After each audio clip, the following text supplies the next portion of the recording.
រឿងណាវីនិងបូរ៉ា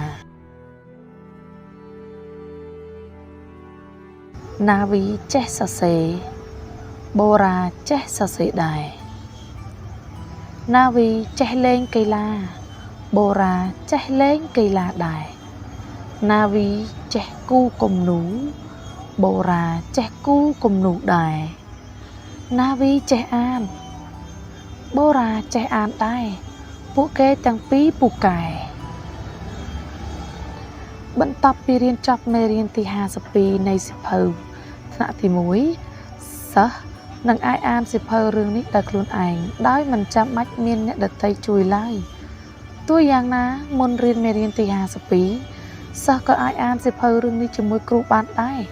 ដោយពួកគេអាចមើលនិងនិយាយអំពីរូបភាពនៅក្នុងសៀវភៅរឿងនេះហើយអានពាក្យនិងតួអក្សរដែលពួកគេស្គាល់ដរាបណាសិស្សចាប់ផ្ដើមអានសៀវភៅកាន់តែឆាប់គឺកាន់តែល្អសម្រាប់ពួកគេ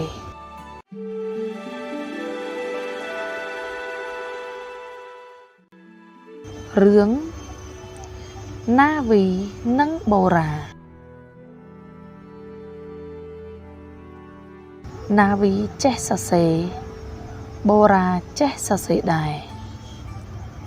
ណាវីចេះលេងកីឡាបូរ៉ាចេះលេងកីឡាដែរណាវីចេះគូគំនូបូរ៉ាចេះគូគំនូដែរណាវីចេះអានបូរ៉ាចេះអានដែរ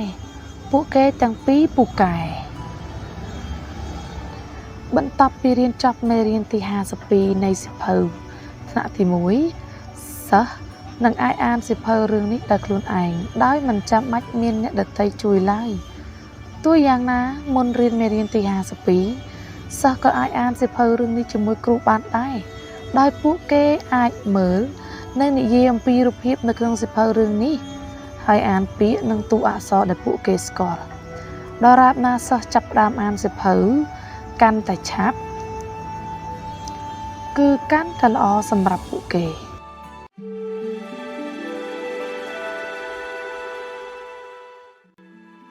រឿងណាវីនិងបូរ៉ា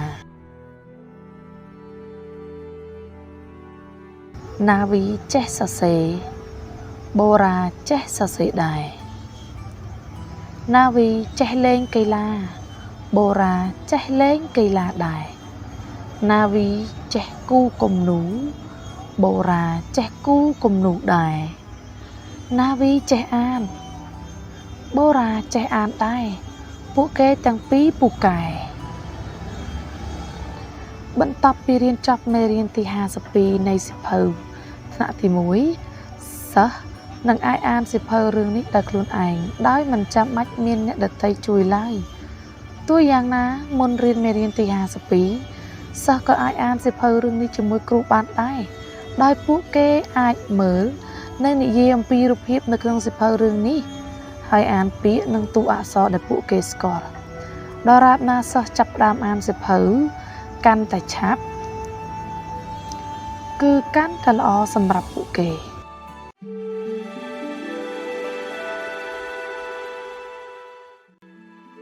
រឿងណាវីនិងបូរ៉ាណាវីចេះសរសេរបូរ៉ាចេះសរសេរដែរណាវីចេះលេងកីឡាបូរ៉ាចេះលេងកីឡាដែរណាវីចេះគូគំនូបូរ៉ាចេះគូគំនូដែរណាវីចេះអានបូរ៉ាចេះអានដែរពួកគេទាំងពីរពូកែបន្ទាប់ពីរៀនចប់មេរៀនទី52នៃសៀវភៅថ្នាក់ទី1សិស្សនឹងអាចអានសៀវភៅរឿងនេះដោយខ្លួនឯងដោយមិនចាំបាច់មានអ្នកដទៃជួយឡើយទោះយ៉ាងណាមុនរៀនមេរៀនទី52សិស្សក៏អាចអានសៀវភៅរឿងនេះជាមួយគ្រូបានដែរដោយពួកគេអាចមើលនិងនិយាយអំពីរូបភាពនៅក្នុងសៀវភៅរឿងនេះហើយអានពាក្យនិងតួអក្សរដែលពួកគេស្គាល់ដរាបណាសិស្សចាប់ផ្ដើមអានសៀវភៅ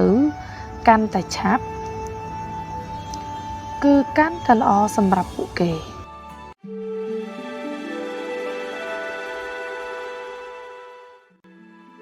រឿងណាវីនិងបូរ៉ា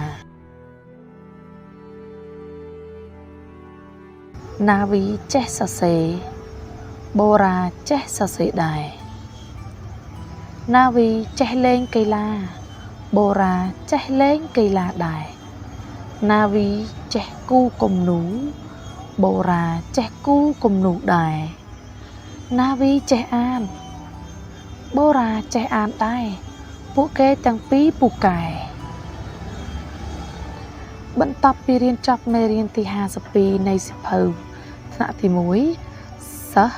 នឹងអាចអានសៀវភៅរឿងនេះដោយខ្លួនឯងដោយមិនចាំបាច់មានអ្នកដទៃជួយឡើយទោះយ៉ាងណាមុនរៀនមេរៀនទី52សិស្សក៏អាចអានសៀវភៅរឿងនេះជាមួយគ្រូបានដែរដោយពួកគេអាចមើលនៅនិយាយអំពីរូបភាពនៅក្នុងសៀវភៅរឿងនេះហើយអានពាក្យនិងតួអក្សរដែលពួកគេស្គាល់ដរាបណាសិស្សចាប់ផ្ដើមអានសៀវភៅកាន់តែឆាប់គឺកាន់តែល្អសម្រាប់ពួកគេ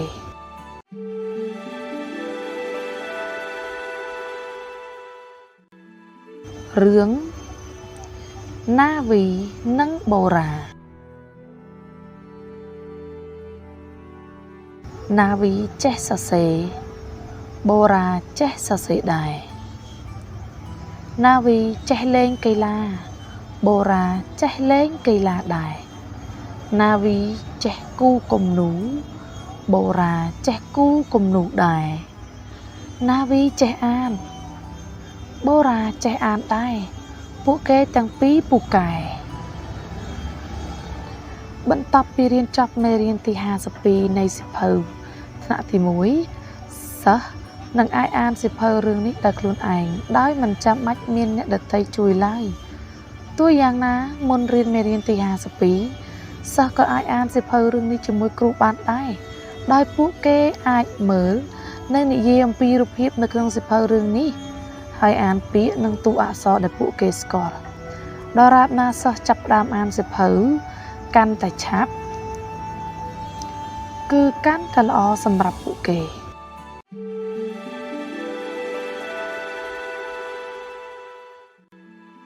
រឿងណាវីនិងបូរ៉ាណាវីចេះសរសេរបូរ៉ាចេះសរសេរដែរណាវីចេះលេងកីឡាបូរ៉ាចេះលេងកីឡាដែរណាវីចេះគូគំនូបូរ៉ាចេះគូគំនូដែរណាវីចេះអានបូរ៉ាចេះអានដែរពួកគេទាំងពីរពូកែបន្ទាប់ពីរៀនចប់មេរៀនទី52នៃសៀវភៅថ្នាក់ទី1សិស្សនឹងអាចអានសៀវភៅរឿងនេះដោយខ្លួនឯងដោយមិនចាំបាច់មានអ្នកដទៃជួយឡើយទោះយ៉ាងណាមុនរៀនមេរៀនទី52សិស្សក៏អាចអានសៀវភៅរឿងនេះជាមួយគ្រូបានដែរដោយពួកគេអាចមើលនៅនិយាយអំពីរូបភាពនៅក្នុងសៀវភៅរឿងនេះហើយអានពាក្យនិងតួអក្សរដែលពួកគេស្គាល់ដរាបណាសិស្សចាប់ផ្ដើមអានសៀវភៅកាន់តែឆាប់គឺកាន់តែល្អសម្រាប់ពួកគេ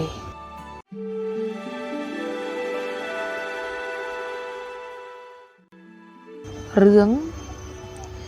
ណាវីនិងបូរ៉ាណាវីចេះសរសេរបូរ៉ាចេះសរសេរដែរណាវីចេះលេងកីឡាបូរ៉ាចេះលេងកីឡាដែរណាវីចេះគូគំនូបូរ៉ាចេះគូគំនូដែរណាវីចេះអានបូរ៉ាចេះអានដែរពួកគេទាំងពីរពូកែបន្ទាប់ពីរៀនចប់មេរៀនទី52នៃសៀវភៅថ្នាក់ទី1សិស្សនឹងអាចអានសៀវភៅរឿងនេះដោយខ្លួនឯងដោយមិនចាំបាច់មានអ្នកដទៃជួយឡើយទោះយ៉ាងណាមុនរៀនមេរៀនទី52សិស្សក៏អាចអានសៀវភៅរឿងនេះជាមួយគ្រូបានដែរដោយពួកគេអាចមើលនៅនិយាយអំពីរូបភាពនៅក្នុងសៀវភៅរឿងនេះហើយអានពាក្យនិងតួអក្សរដែលពួកគេស្គាល់ដរាបណាសិស្សចាប់ផ្ដើមអានសៀវភៅកាន់តែឆាប់គឺកាន់តែល្អសម្រាប់ពួកគេ